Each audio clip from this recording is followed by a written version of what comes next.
In 1964, 80% of American households owned a television set, and 60% used one of the three national networks, NBC, CBS, and ABC, as their primary source of news. That same year, President Johnson would choose to escalate America's involvement in Vietnam. Using his powers in the Tonkin Resolution, Johnson would begin bombing raids across the country, initiating a monthly draft of 14,000 men and officially sending ground troops. Americans rallied behind Johnson's war efforts, believing it was their country's duty to stop the spread of communism in Asia and defend liberty internationally.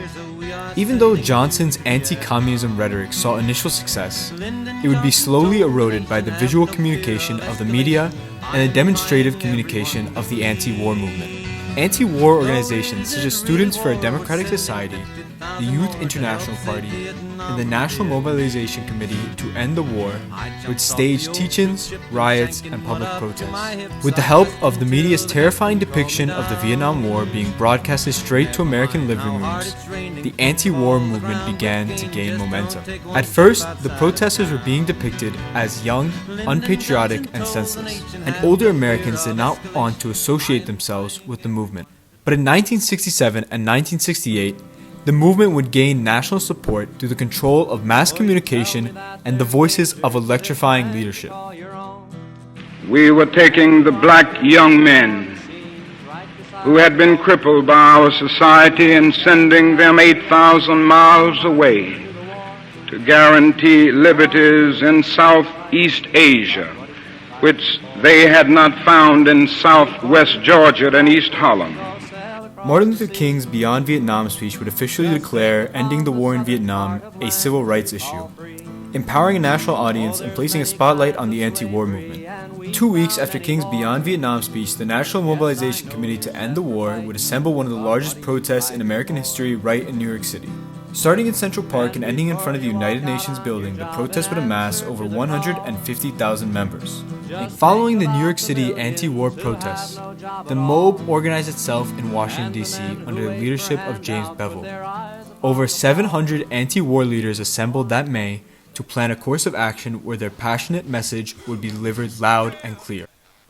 That October, following the MOB's leadership meeting in May, over 100,000 protesters of all ages would gather at the Lincoln Memorial. Students and citizens from across the country moved through the streets of the Capitol demanding peace. As the protests continued to grow, Abbie Hoffman, leader of the Youth International Party, would reroute the protests to the Pentagon. Hoffman led a group of over 30,000 who were met by the National Guard. This prompted protester George Edgar Lee Harris to place flowers in each of the National Guardsmen's weapons. His friends would soon follow. This would lead to the iconic Flower Power moment, a message that would be carried and repeated across the country.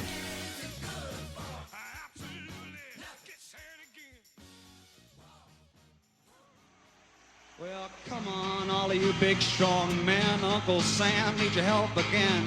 Got himself in a terrible jam way down yonder in Vietnam. Put down your By the end of the year, the anti-war movement had made its message clear, sparking both national and international protests. As the war continued and with new media coverage, the movement snowballed and popular music reflected this. Even with increasing anti-war support from musicians, the media, and politicians, support for the war still stood as the majority view of the country. This would all change in January of 1968, when the Viet Cong launched an assault on over 100 cities across Vietnam. This would lead to one of the most devastating sights of America's television war: a Viet Cong takeover of the U.S. Embassy in Hanoi. The assault would become known as the Tet Offensive, and to many Americans was seen as a devastating loss. News reports were filled with lost lives, ruins of Vietnam, and solemn news reporters. The most influential of these reporters being Walter Cronkite. Walter Cronkite was CBS's lead anchorman and the most important figure in American news at the time. He had long believed that America's war efforts were working, and he was shocked by the Tet Offensive. He quickly left the United States to go to Vietnam and report on the results of the assault. In February of 1968, Cronkite gave his take on the war. For it seems now more certain than ever that the bloody experience of Vietnam is to end in a stalemate. But it is increasingly clear to this reporter that the only rational way out then will be to negotiate, not as victors, but as an honorable people who lived up to their pledge to defend democracy and did the best they could. Following Cronkite's report would be a series of devastating events for the country.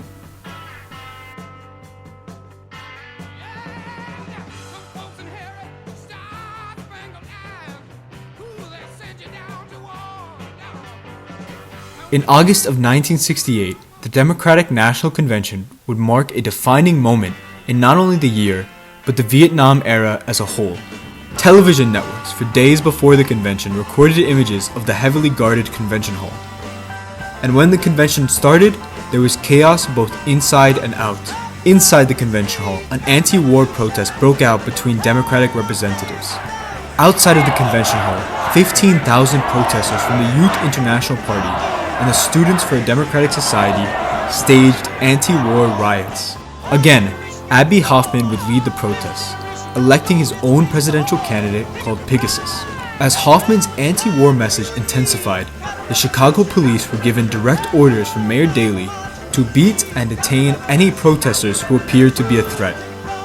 This changed the imagery of the Democratic National Convention protests, from large crowds of unpatriotic students disrupting politics to a radical Democratic Party abusing their power and condoning the physical abuse of its citizens.